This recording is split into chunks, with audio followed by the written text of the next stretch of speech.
Join me as I talk with people who express their creativity in ways that can inspire the rest of us to recognize our own creativity.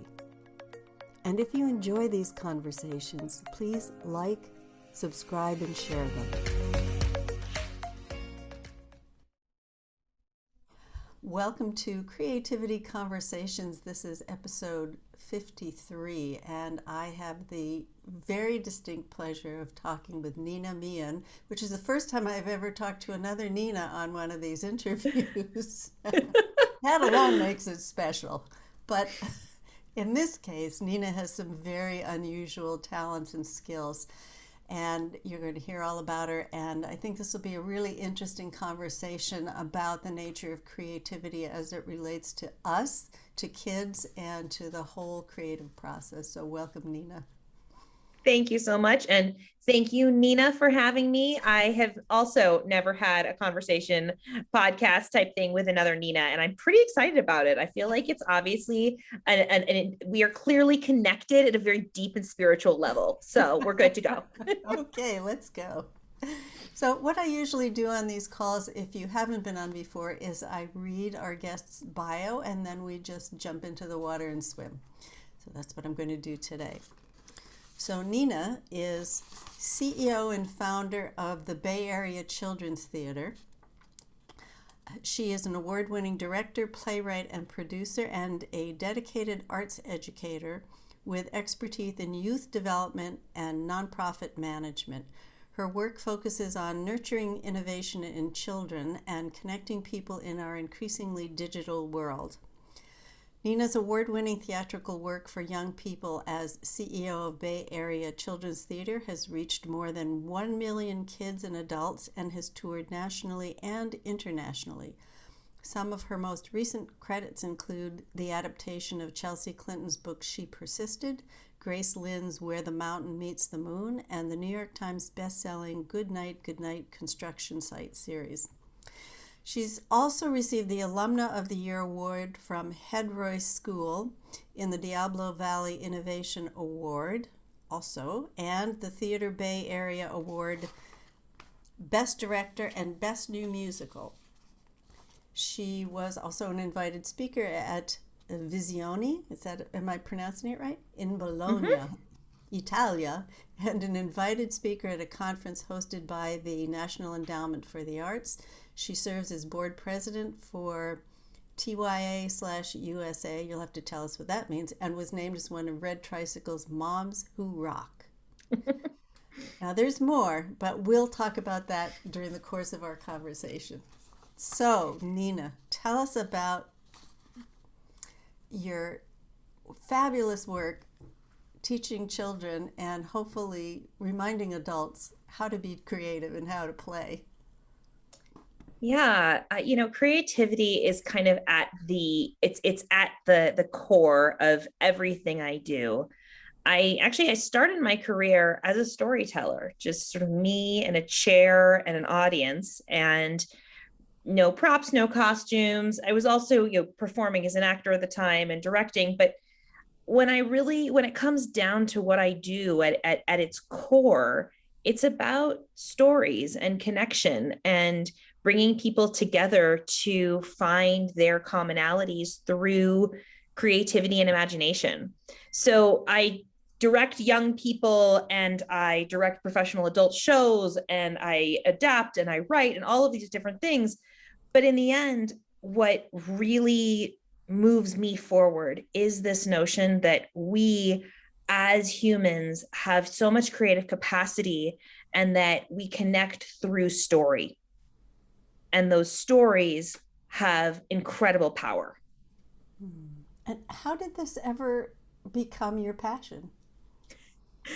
I think it started when I was a kid, little kid. My grandmother, my grandma Rose, growing up, we lived in California and she lived in Philadelphia. So she would come and she would visit, and she was a children's librarian. And she would get off the airplane and my sister and I would just instantly say, "Tell us a story, Grandma, tell us a story." And she would just open her mouth and she would just start telling us stories. And I have just these beautiful, fond memories of how her stories would just pour out of her mouth and into my imagination. And, so I had this wonderful world where story was just a part of my world. And then I also had this really vivid imagination as a child, and different kids, kids play in so many different ways. And I lived in my imagination. So I think you put those two things together, and is it a surprise that I have now spent my career telling stories? Probably not. But that's really where it started for me. Yeah. Oh, what a wonderful way to have it all begin. I was very fortunate. Grandma Rose was an amazing storyteller. That's wonderful. I wanted to talk to you about one of the many things I wanted to talk to you about was your process of learning creative thinking for children with the theater. And what stood out for me was these 5 components: imagination, storytelling, collaboration, self-expression, and critical analysis slash feedback.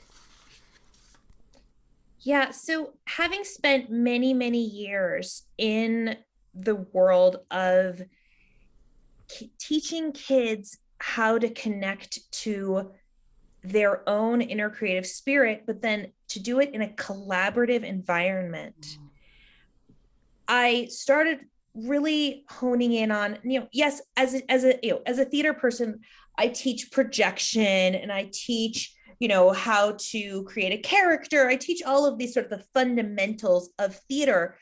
But it became clear that we aren't necessarily just teaching those skills.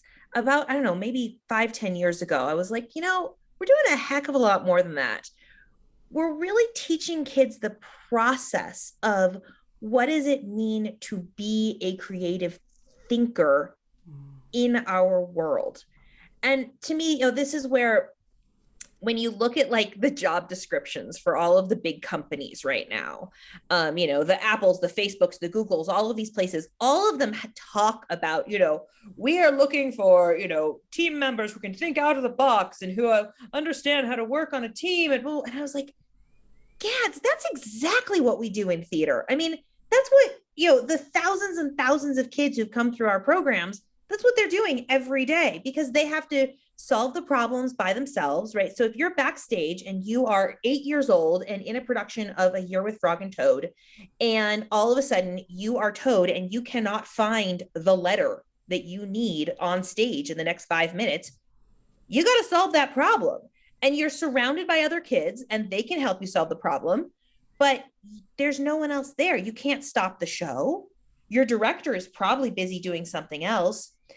How do you get that child to a place where they have the confidence and the creativity to be able to solve that problem? And so that's where I started breaking down what are the elements in imagination. Okay, so we, first of all, in order to create a theatrical world, we have to be willing to open our mind to possibilities beyond what we know. Let's just start there, right? Like, Bingo. that alone is just, I mean, to be able to have empathy, put yourself in someone else's shoes, right? All of those pieces. And most kids will walk into our classrooms at age 5 or 6. They're already ready to go on that. Like, imagine, you don't have to teach imagination, but then take a 12-year-old who maybe stopped playing those imagination games or started to be criticized or made fun of for having an active imagination. And at some point, they might have closed off that part of themselves.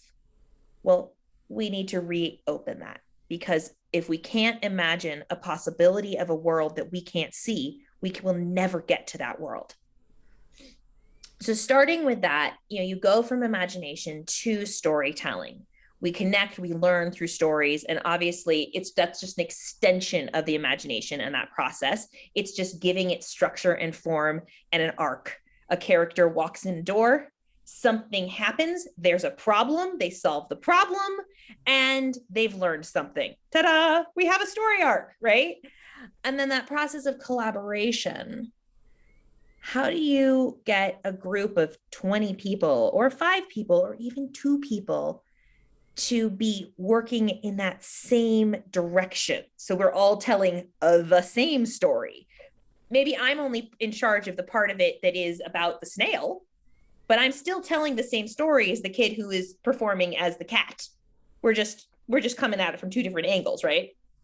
Which, I mean, again, taking the real world, if you're on an engineering team, right, you're going to have somebody who's coming at it from the finance side and somebody else who's coming at it from the technical side. They're telling the same story. They're working towards the same goal. They're imagining the same outcome, but they have to figure out how to connect and communicate. So this is kind of what the process is, and how, to me, those 5 pillars give us a way of making sure that when kids are walking into our classroom, they're walking out with more than just, I learned how to project my voice. Projecting your voice, fantastic. But what if we can do more? Yeah, absolutely. And as you're describing this, I keep thinking of how relevant what you're doing is for adults, especially in the world that we're living in now, with so much upheaval, so much uncertainty, so much unpredictability. It's as though you are bringing out the innate talents and skills that these children have, that's already in place, that adults have forgotten about, or they've put to the side because they've put so much attention on their intellect and overthinking everything and analyzing everything and trying to make sure everything is right, rather than coming from that more spontaneous, okay, I can do this, I can add this, I can put this in here. I completely agree. I mean, when you think about adults and, the idea of self-expression, right? That I have a unique viewpoint in the world, and I want to put a part of myself out there. I mean, it's a really risky thing to do. And adults, we don't take risks very often, right? I mean, kids take risks all the time. I mean, you're a toddler, you decide to stand up. Ta-da, you've taken a risk. And then they fall on their butts, and they do it over and over and over again. And that's how they learn. And then it's like we hit adulthood, and that fear of the failure starts to drive us. And so we stop trying to stand up, right? We just, little by little, we say, oh, I'm just going to protect myself a little bit today. I'm just going to protect myself a little bit, until all of a sudden we wake up one day and we go, oh, wait, who am I in this world? What is my viewpoint? Yeah. And isn't it worth sharing? I think so many people, you touched on that earlier, so many people think, who am I? Everybody else is telling better stories, more funnier, more creative. Who am I to even bother? Nobody's going to be interested. And that's a huge, I think, squelcher, if that's a word, for creativity and just spontaneity. I couldn't agree more. I think that story we play in our head of, oh, I'm not the special one, right? Like, oh, other people can do that. Right. And we live in this world where you go on social media, right? And all you see, you're just bombarded with images of people doing things seemingly, and I'm going to use this in quotes, better than you can, right? Like, oh, well, I like to paint. Oh, but look at this person. They can do it better than I can. So why should I? Well, right. Because you have a unique viewpoint. Because whoever that other person who's doing it is doing it from their perspective. But what's your perspective? How do you bring something to the table? And that goes straight back to being willing to try and fail and keep learning. I mean, to me, that the creative process has so much to do with a growth mindset. And the more that we can keep that growth mindset, the more we have the ability to take the risk. It's so funny as you were talking, I was thinking, well, if you had 2 daisies starting to blossom, not one of them isn't going to say, oh, I better not open up because that daisy next to me is so gorgeous. What have I got? Not realizing that the hummingbirds and the butterflies, and the bumblebees are happy to go to both of them. I love that image, and it's so true. I mean, if I wanted to, and this is an interesting example because I'm not actually a painter. I love visual art and I love playing with visual art. But that's not generally. I usually am using my body and telling stories as my particular art forms. But let's say I chose to create an image of a sunset, because where I live, I have these beautiful sunsets, and you and I could look at exactly the same sunset and we would create two completely different versions of it, just because of what we bring to our own artistic eye and our own viewpoint. And to me, I think that's the gift of creativity, is that the options are in fact endless.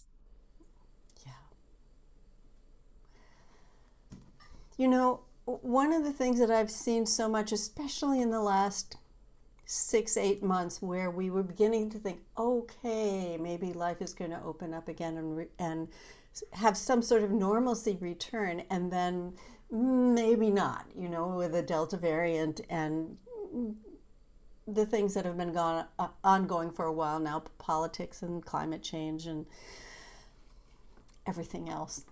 All the things, yes. But I just see for myself, and I'd love to know what you think about this, is how it's not really about us anymore. Taking a risk. What does that mean? That I show you that I'm not a perfect artist, or that I don't paint like Matisse, or that I'm not going to enter the Miami art show? What does that really mean? That we've constructed a world that we think is going to keep us safe, but it really just keeps us stifled. Yes. And I think that there's something so interesting about what you're talking about when you start to look at these bigger problems, which are they're so big and they feel so overwhelming. And I was actually just talking to my 13-year-old yesterday about this, and we were talking about climate change. And he was talking about how it seems so impossible, and how are we going to solve this? And and he was really, it was, I mean, and I my heart was like breaking, because he's right. It's so scary. It's so scary to be 13 and starting to learn these facts about climate change. And we started talking about what it means to have a collaborative creative effort, which is really what all of these big problems that you just laid out, every single one of them, right? We have to work together. We have to try something new and different, right? We have to think outside the box and figure out new and innovative ways to have solutions. And it takes a level of trust that other people are going to put themselves out there as well. And if you're right, it's not about an individual act. It's not about, I am going to do this small thing all by myself. It's, I'm going to do this small thing because I am a part of something much bigger and more powerful than just myself. And I don't even know what that, I don't think we as humans necessarily can even fathom how powerful that is. If everyone bought into the idea that if we all do something small, it can make a huge difference. Yeah. That is such a powerful possibility. And what does small mean? True. It's a step, it's an effort, and we can't say for certain that that small thing we're doing is not going to have a ripple effect, because it does. This whole world is full of energetic vibrations, and there's no way that something you put out doesn't affect the rest of us. I was just watching this terrific documentary called Fabulous Fungi, and it's about magic mushrooms. But the point is that within the documentary, two things were discussed. One was that fungi are being developed strains are being developed to help the declining bee population, because there's something in these mushrooms, the spores, that build up the bees' antibodies Who knew, right? And there are How cool. other opportunities where people have developed a way of having mushrooms eat the plastic that's in the ocean. They have some way of breaking it down. So these things are, I think, yes, we all need one another, and yet that spark of just one person saying, what if we tried this? What would happen if we did this? It can have such far-reaching effects, and we don't hear much about it because that's not the kind of news that the media likes to share with us. You know, we got to be afraid of what's coming down the pike. Better go hide, don't take risks. Well, and I think that loops right back to the power of imagination. Yes. I mean, in the end, you know, a scientist and an artist are asking the same question. They're asking, what if? Yes. What if? And, you know, who knew mushrooms? Of course, you know, and you're absolutely right. You know, it's that one little thing can just, and if we can get to a place where we all are willing to try that one little thing. And maybe it's, for some person, it's they have this great knowledge of mushrooms. You know, there's a fun moment I had in a show I created a couple of years back. So this was one that I developed off of Barney Salzberg's books, Beautiful Oops, which is a beautiful book. And it is technically a children's book, but I really believe all of us should read it all the time. It's a board book, but it's about the idea that every mistake is an opportunity to make something beautiful. And in the show, at one moment, we needed to change from we were in a garage with a car, and then we needed to get to Antarctica, where we had a penguin who was looking for its mom. And the way we ended up doing this, and again, total collaborative effort, we actually instructed the audience to take out their playbill and take a piece of the playbill and rip it, and then rip it into small pieces. And then all at the same time, everyone threw the paper in the air. So we had all of this snow suddenly materialize in the theater. And to me, it's such a beautiful metaphor for the power of communal action and creativity combined. Because if one person had gone and ripped it up and thrown it in the air, I mean, it would not have been impressive, right? Like, it would have just been some paper falling. But you get 200 people all collectively creating snow, and they all have the imaginative buy-in, right? Because they're told in advance, right, we're gonna make it snow. So then when it happens, you have this amazing connection point of collective collaborative action and imagination, and in this case, supporting a story. And it's just like one of my favorite moments that as a theater maker I've ever created, because it has that element of exactly what you're talking about, which is, who knows what the one thing is and how many people might it take to do that one thing all together, and believing that it's possible. So if you had some advice for adults who are hesitant, let's say, to take a risk or be open or be part of something larger because they've been burned or they've been told it wasn't a good idea, what would you say? Well, I think, you know, I talk to a lot of parents about sort of infusing creativity into their parenting. And there is a big fear, the underlying fear that I hear a lot is losing control. Who would be losing it? The parent. Ooh. Right? That they don't want to lose, that they somehow think they're supposed to control the outcome for their child. Big picture and little picture, right? Both, my kid needs to go to, you know, an Ivy League school, but also in this 5-minute moment, my kid should not feel upset, right? So it's the control. And I think we're doing the same things to ourselves as adults, right? I think we're always trying to control and protect. Yeah. Oh, I need to be successful, or I need to be more efficient, or I can't lose face. Like there's all these things that these stories that we're telling ourselves constantly.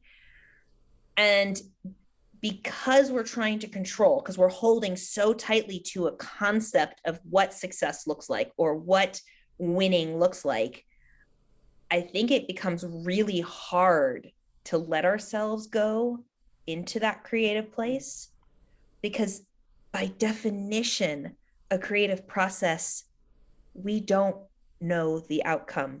We can't control the outcome. And that's scary for adults. That's so scary. So I think the first thing I would say is own and recognize that fear. Like, look around. What are you trying to control in this moment? Are you trying to control your reputation?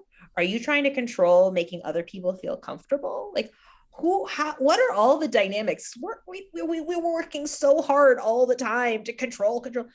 And then once you just can see it and say, that's what I'm trying to control right now. Okay, cool. I get that. Taking deep breaths. I mean, I know it's like the simplest thing on earth. And obviously this is coming from a theater person who, spent a lot of my time on voice work and all of the pieces that help you bring your body onto a stage. But breath is such an important opportunity to relax the mind, to calm the body, to bring down the nervous system and say, hey, it's okay. It's okay. We don't have to control this moment.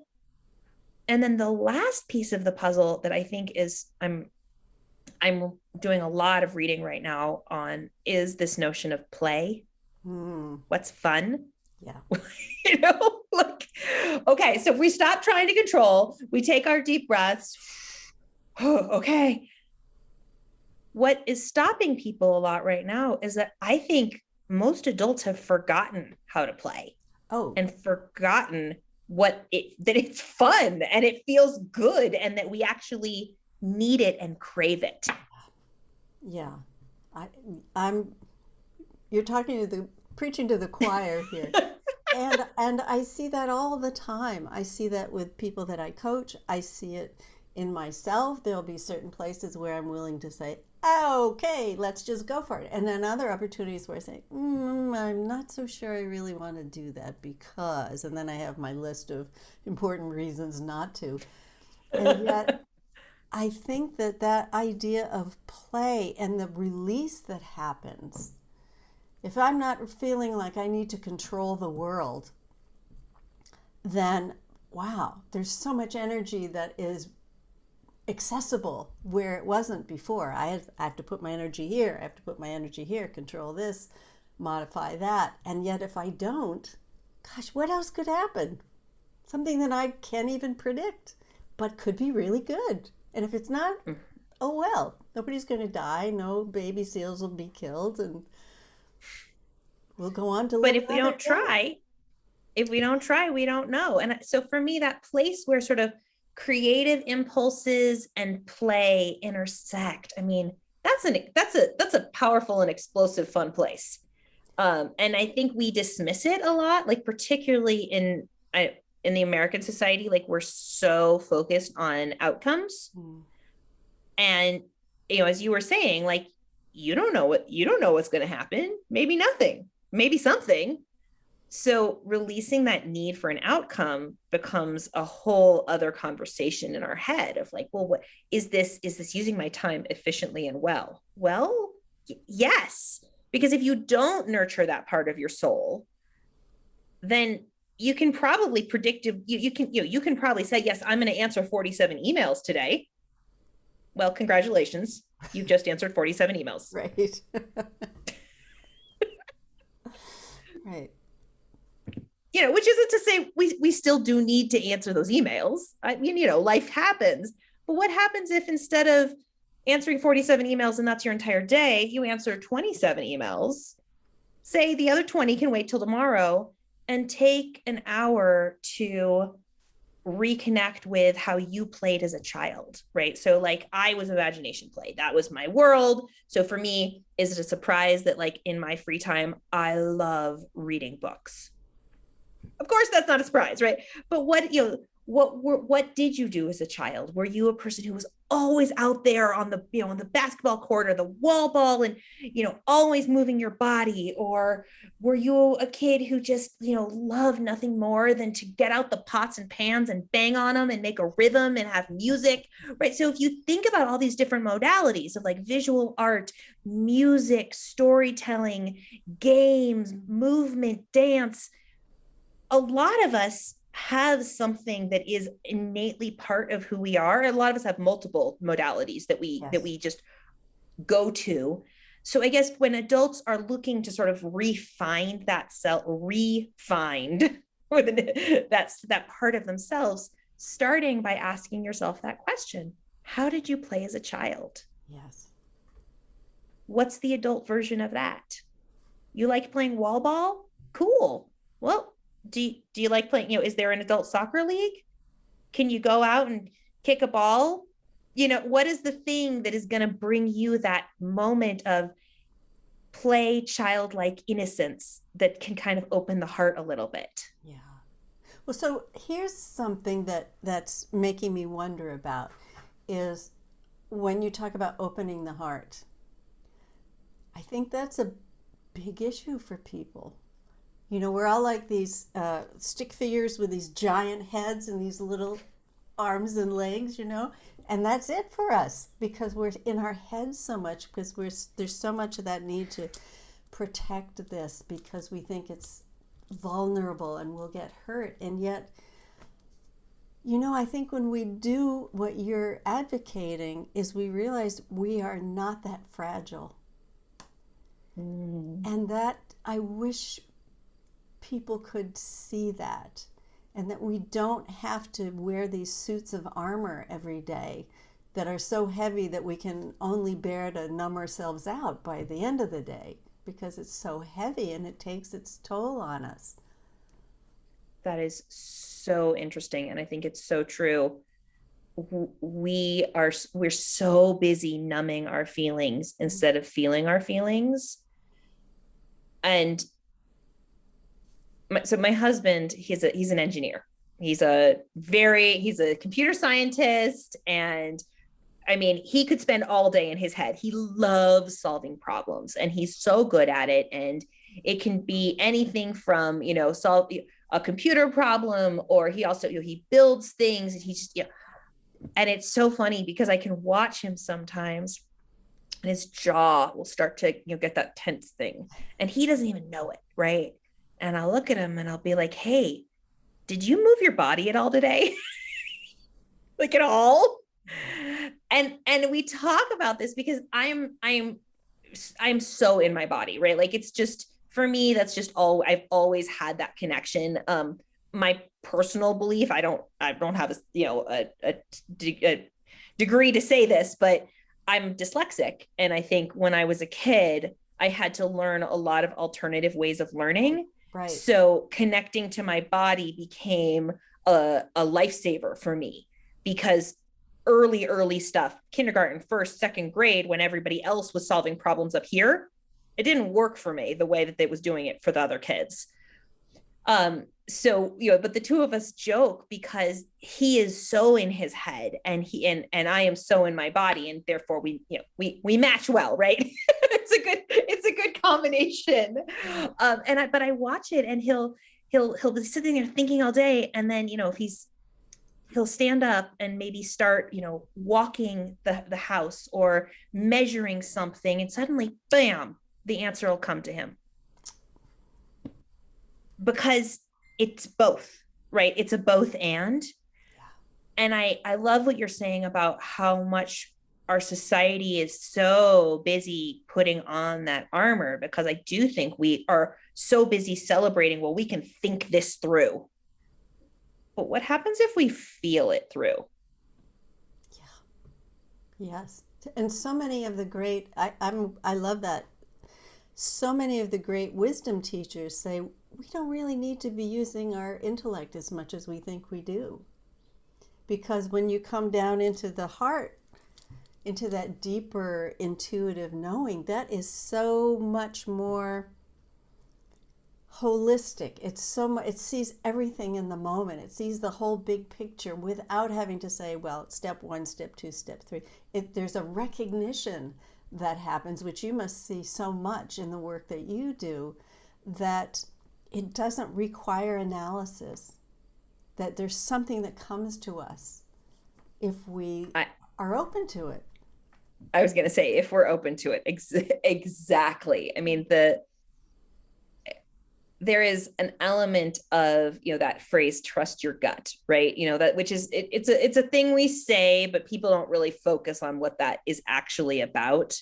Yeah. But, I talk to a lot of women who are coming up in my field who are interested in leadership roles. And one of the things I talk to them all about is that as they are growing and learning and developing, learning to trust whatever it is. So for some people, it's their gut. For some people, it's their heart. But their body will tell them what the answer is. And if your body is not telling you what the answer is, if you think that if you find yourself continuously having to go, well, what is this? And what is this?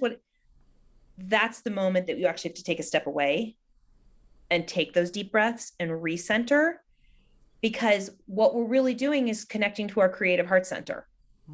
And our creative heart center is far wiser than our analytical mind most of the time. Yeah. So how do we get these adults, of which we sometimes are included in that group, who are used to being organized, focused, on track, hustling, getting it out there, responding to demands and expectations and metrics, and how do you reach them? How do we remind them that that's not all that there is to life? Oh, such a good question. I mean, I get caught up in this too. The other day I was just feeling so overwhelmed, and just logistics. I have 3 kids. I'm running a business. It's just a lot, right? And I was doing that thing where I was like grinding. I was all wound up. I mean, that feeling, right? Oh yeah. And I was chatting with my husband. I was like, oh my gosh, I remember we were trying to get out of town. We were trying to go on a camping trip, right? Which is like, I love nature. Like, this is exactly the kind of thing I love doing, but there was just a lot of logistics at this moment. And I was dealing with back to school stuff. And I was like, oh, I feel so overwhelmed. I feel like I just need to lie on the bed and stare at the ceiling. And he looked at me and he said, well, why don't you? And I was like, it's a really good question. I bet if I lay on the bed and stared at the ceiling for 5 minutes, that none of this would feel nearly as hard as it feels in this moment. Yeah. And so I guess part of the answer to your question is, I think we all need to collectively lie in our beds and stare at the ceiling a little bit more. What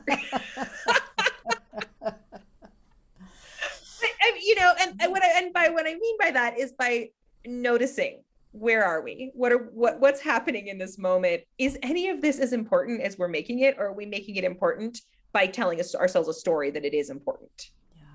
Yeah. And sometimes that's hard to tell. Yeah.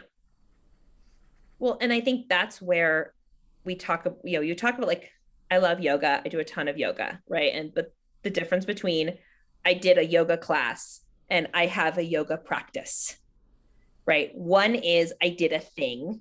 The other is I have a regular commitment to getting back on the mat daily, or bi-weekly, or whatever your practice is.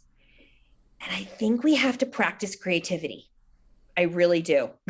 I think it needs to be a mindset, and we have to assume that we are beginners. All of us are always beginners, and practice it daily. What is in this moment?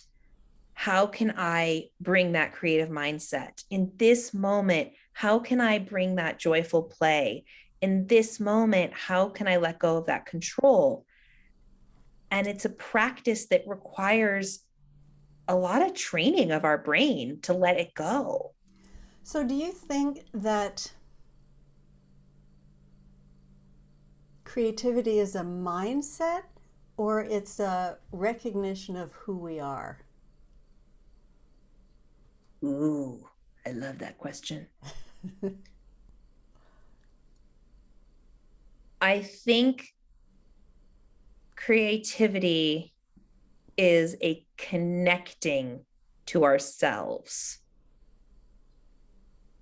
And a mindset is part of the process of getting there potentially for some people. We'll go with that. Okay. The more I reflect on this, and the more I think about and experience the effects of being creative, which could also be called being silly or being carefree or being nutty. Mm-hmm. There is, it seems like that the noticing that you talked about is really important when we consider what's the quality of my life.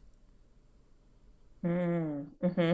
Mm-hmm. Is this really the way I want to live, where I plan out my wardrobe? If people do that anymore, to go to work, people do that anymore. If I plan out my wardrobe, I Wait, know you what I'm mean going yoga pants 1, yoga pants 2, yoga to pants wear. 3, and yoga pants 4, right? Right. A few different tops, little variety. But that kind of sameness, that kind of every day is the same routine, and we don't see anything new. We don't feel much new. We have the same feelings, we have the same thoughts, we live the same life. We're missing the monarch butterfly on the hollyhocks, or we're missing the bright red convertible zipping by us with happy people in it, or great music or something. That question of are we aware of what we're missing? I think it's a feeling that sometimes just gets covered over with, oh, I've got so much to do, how could I spend time being creative? So I'd love to know your thoughts about that.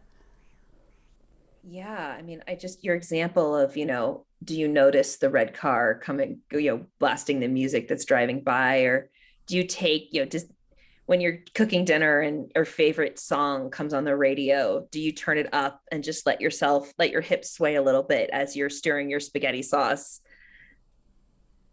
I do think that the those small moments are what add up to a life that feels creative and joyful.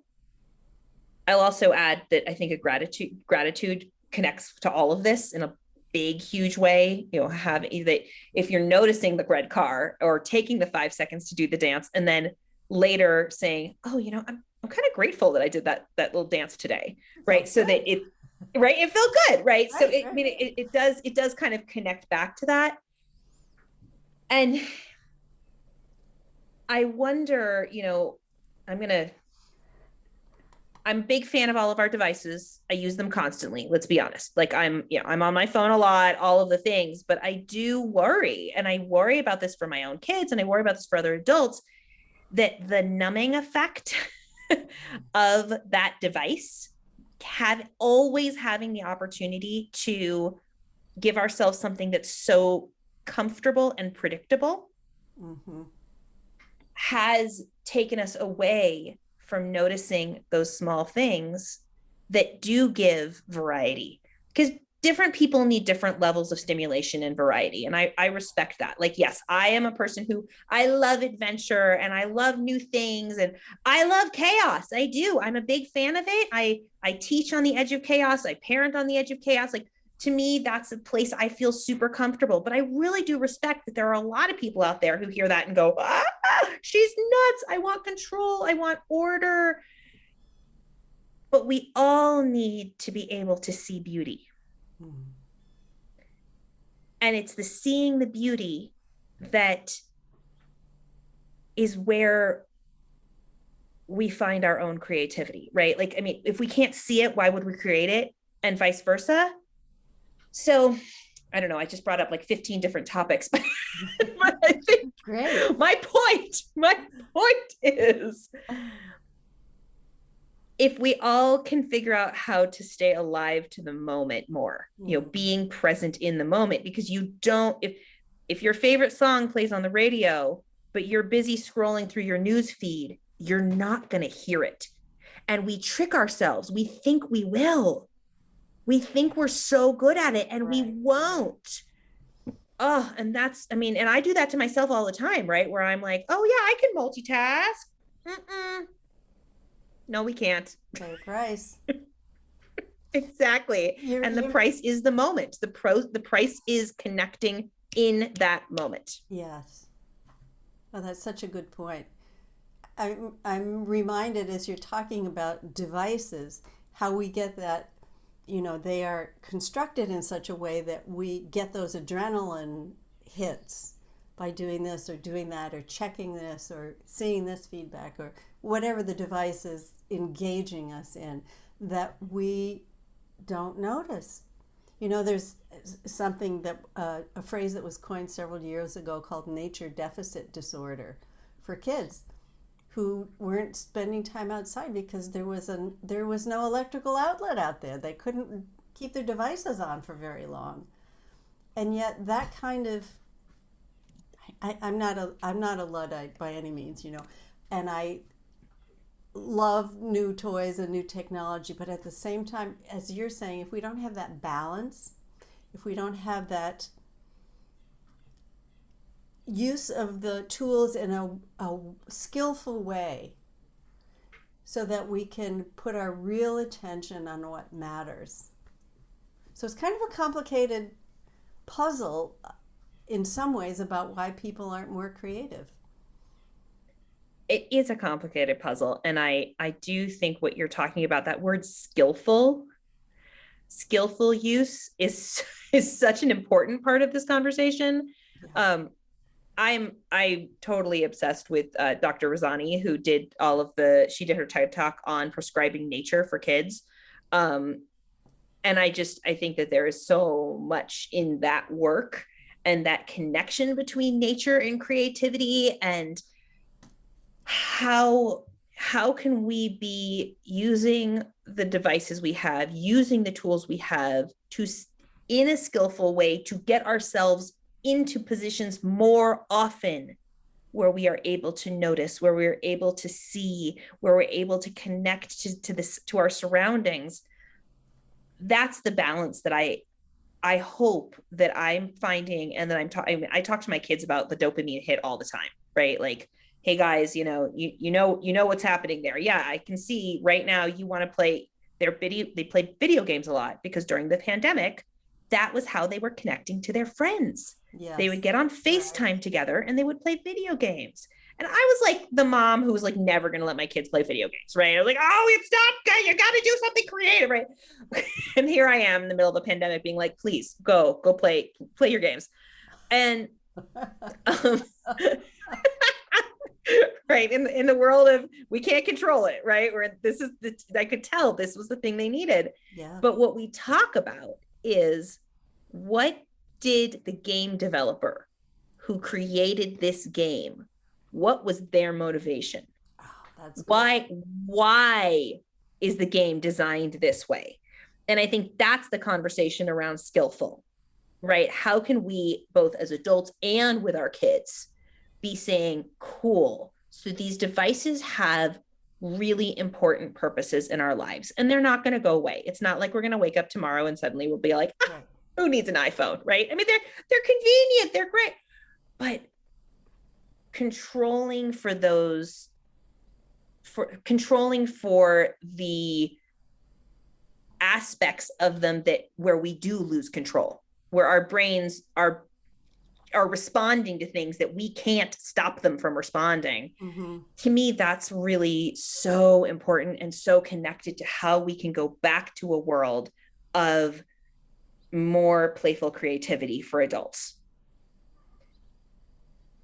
And also, and this is a tough one, but figuring out what is that balance point between being creative for ourselves and being creative. Like I see a lot of people who are posting about their projects on Instagram or whatever that is. And I love that. I love seeing it. But where is the point? Where is the point where we're doing it for ourselves and just our own pure joy versus where we're doing it for likes? And asking ourselves that hard question. Because I am a person who says, if you want to find your own creative spirit, please learn how to crochet, make an amazing sourdough bread. And yeah, I totally want to see the picture of that because it's cool and it's inspiring and I love it. But let's be aware that there's a careful pivot point where we have to be doing it for our own sense of self, just as much as we're doing it to say, hey, I want to inspire others, but that it's not about, I got 23,000 likes, Right. And ultimately, what does that mean? 23,000 likes. What does that do The to story. you? Is that about your well-being, your self-worth? Yeah, it's an algorithm. Maybe I you don't want to sell a create because product or something, but beyond that, where's your life? yeah. Well, and that goes back to what you're saying, if it's about selling a product, are we noticing the moments of beauty around us? And there's nothing wrong with selling a product because it's of something that is joyful and right. Like, I mean, I've made my living by creating a theater company. And I'm so grateful that I've had the opportunity to do something I love for my adult life and that brings me joy and creativity. I don't know. It's a really fine line though. Yeah. You know, um, and for those of you who are listening, please forgive me because I've said this more than once on this program, but I read a quote that was attributed to Vincent van Gogh, who was writing to his brother when he was first in the seminary, and he's in this little garret, and penniless, and got the candle, and the cheap pencil and yellow paper, and he's writing this letter, and he's describing what he sees out the window, and then he suddenly stops and says, "It's so beautiful, I must show you how it looks." And he draws a little crude little picture in his letter to his brother. And that phrase, "it's so beautiful, I must show you how it looks." That, when I heard that, it was like, whoa, the angels started singing. And I thought, if that isn't a reason to live, I don't know what is. I love that. In musical theater, we talk about the fact that a character bursts into song because the emotions are so big, they no longer have just regular words to express them. Their heart is just so big.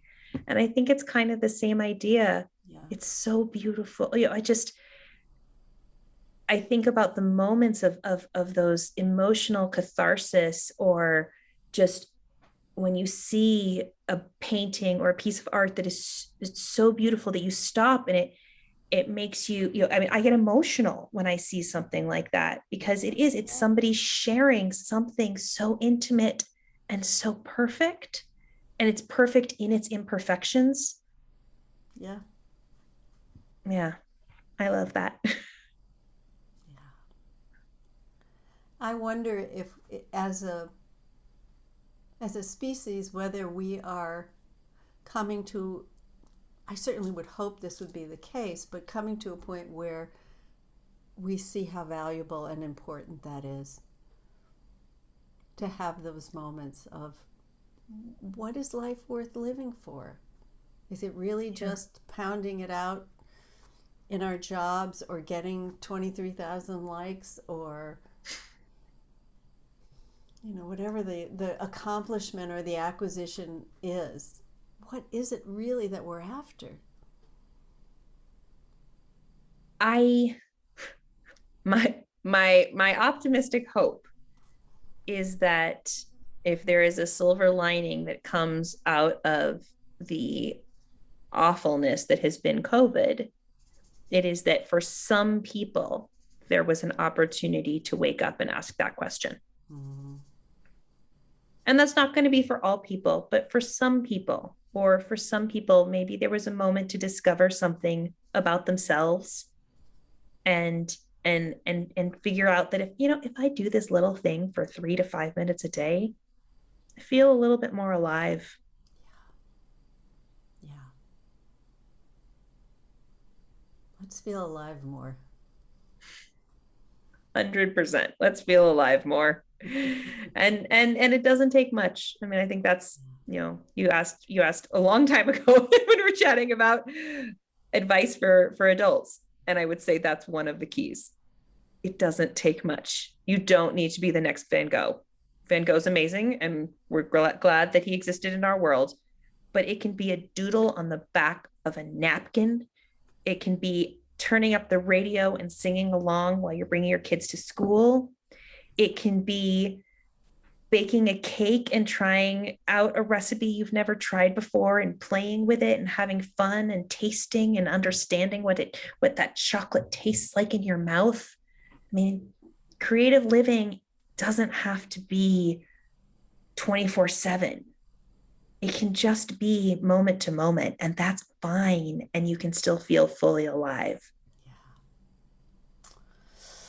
Yeah. I'm good with that. I love that. So we have sadly come to the end of our time for now, anyway. Can you tell people what you're up to these days and where they can find you and how they can get in touch with you? Absolutely. So these days I'm at Bay Area Children's Theater, where we are doing outdoor theater this summer and have a production of Don't Let the Pigeon Drive the Bus, performing outdoors for families, which has been so much fun. I blog regularly, and you can find me at ninameehan.com. And also you can find me on Instagram at nmeehan and at Creative Parenting. Terrific. And for those of you who don't know, the Bay Area means the San Francisco Bay Area. Thank you. Yes. Just in case. Well, thank you so much for being on today. I wish you lived closer, or I wish I lived closer to you. I want to see what you're doing in person. Well, there will be so many more opportunities for IRL in real life as this all passes. In the meantime, between time, it's been such a delight to talk to you. And I'm having a moment where I'm grateful for a pandemic, because we've all gotten so much better at Zooming and podcasting. So it's a delight to be able to connect with you. Thank you. And thank you, everyone who has been watching or listening. We really appreciate your joining us, and we will see you on the next episode. So bye for now.